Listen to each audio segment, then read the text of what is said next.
ఇలా ఉన్నాము.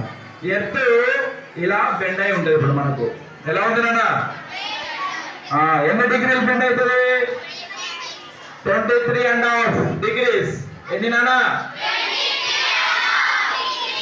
ఇలా బెండ్గా ఇలా కొంచెం వంగి ఉండడం వల్లనే మనకు రాత్రి పగళ్ళు ఏర్పడతాయి.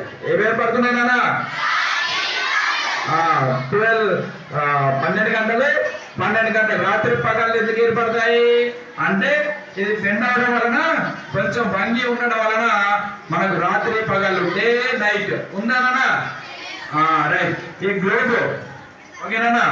ఈ గ్లోబ్ లో మనకు కొన్ని గీతలు కనబడుతున్నాయి. ఉన్నాయా గీతలు? అంటే మన భూమిని అలా గీతలుగా గీశారన్నట్టు. అదేనా? సో ఓవరాల్ గా మన ఎర్త్ది ఏంటనేది మన ఎర్త్ లానే ఉండదు. సేమ్ టు సేమ్ ఈ ఎర్త్ ని ఇలా లైన్స్ లా